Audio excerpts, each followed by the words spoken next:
Hello, this is That One Historically, and this is episode 2, The Rise of Napoleon, from 1769 to 1804.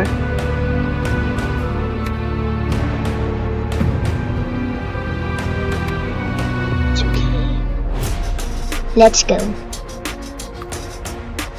First, we're gonna put this bit to date.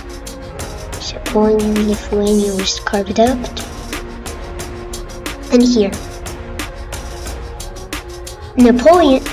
Last episode, we explored Europe before Napoleon. But today, we're going to meet the man who changed it forever. Napoleon Bonaparte wasn't born a king. He wasn't even born in mainland France. He came from this small island. This is Corsica. Napoleon was born here in 1769. At the time, Corsica had only just become part of France here.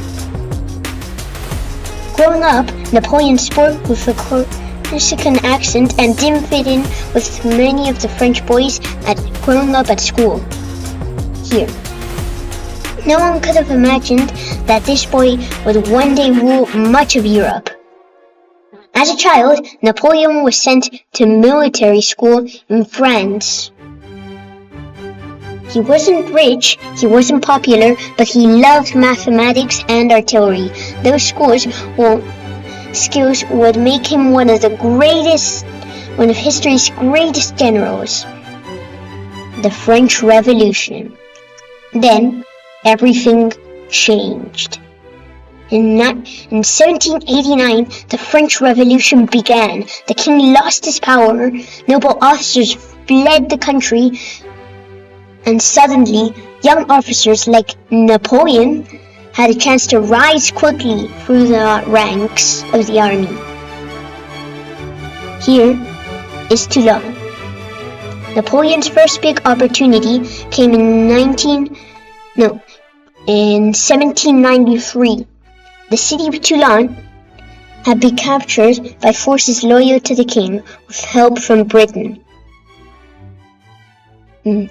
Napoleon commanded the artillery. His plan worked. The city was retaken at just 24 years old. He became a general. Here is Britain. 3 years later, Napoleon was given command of the army of Italy. The soldiers were hungry, poorly equipped. Many people expected them to fail. Instead, Napoleon won battle after battle. Think of it this way.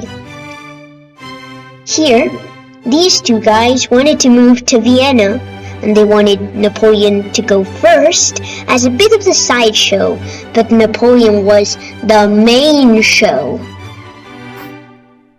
He moved faster than his enemies. He attacked before they were ready. Soon all of Europe knew his name. Here, down here, even if we can't see it, here is Egypt. In 1798, Napoleon sailed to Egypt. He won important battles on land, but at sea, Britain struck back. Here's Britain with his naval superiority.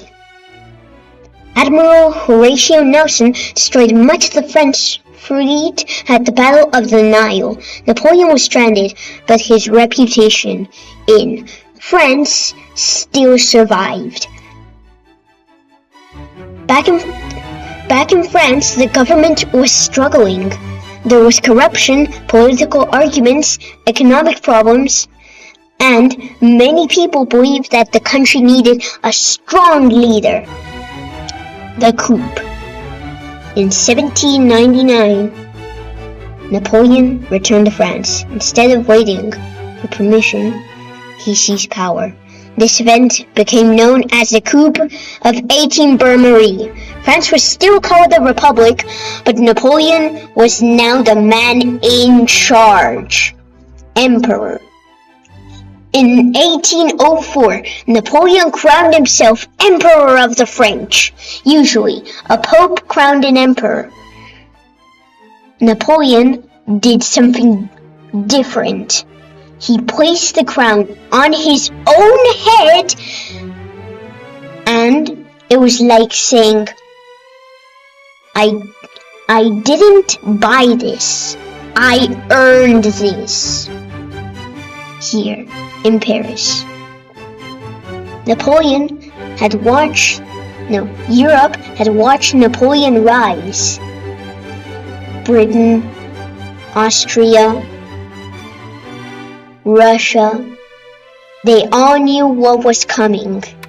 They formed a new alliance called the Third Coalition.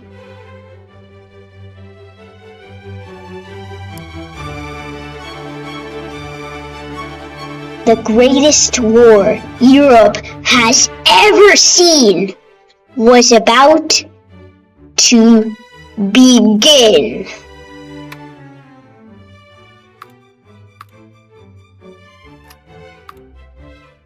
This is Nikki, and that one historically. Till next episode.